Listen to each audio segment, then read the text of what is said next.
आषाढी एकादशीच्या निमित्ताने दरवर्षी आमच्या संस्थेतर्फे वारीचं नियोजन केलं जातं आणि आमच्या ज्युनियर कॉलेजच्या प्रिन्सिपल सीमा मॅडम यांच्या नेतृत्वाखाली आता ही दिंडीचं प्रस्थान होणार आहे।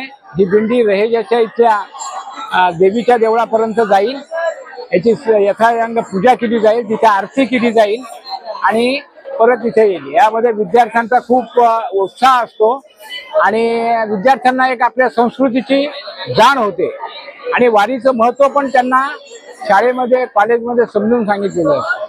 धन्यवाद। सांगाल आज वारीचं दिंडीचं आयोजन केलेलं आहे। उद्या आषाढी एकादशी आणि दरवर्षी आनंद विश्व गुरुकुल आषाढी एकादशीच्या निमित्ताने या वारीचं आम्ही लोक आयोजन करतो आणि एक संपूर्ण थोड्या परिसरात फिरून ही वारी एखाद्या मंदिरात जाऊन, यावेळेस आम्ही भवानीच्या मंदिरात जाणार आहोत आणि तिथे मग आरती परफॉर्म केल्या जाईल आणि मुलांना आषाढी एकादशीचं, कारण आता ही जी आपली परंपरा आहे ही कुठेतरी सगळ्या मुलांना, आत्ताच्या आधुनिक मुलांना ती कळायला हवी, म्हणून हे एक पारंपरिक आम्ही दिंडी अशी इथे दरवर्षी काढतो।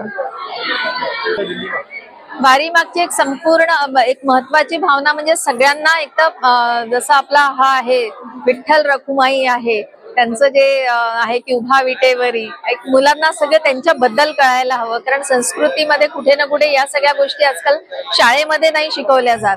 तर हे असे आयोजन केल्याने त्यांच्यामध्ये एक तर एकोपा वाढतो। आता आमच्या बरोबर नर्सिंगचे पण, आमचे नर्सिंग कॉलेज आहे त्याचे पण मुलं आहेत, NSS चे मुलं आहेत, NCC चे मुलं आहेत, तर सगळ्यांनी मिळून एका दिवशी एकत्र यायचं आणि दिंडी काढायची, असं याचं मुख्य आयोजनचं महत्त्व आहे।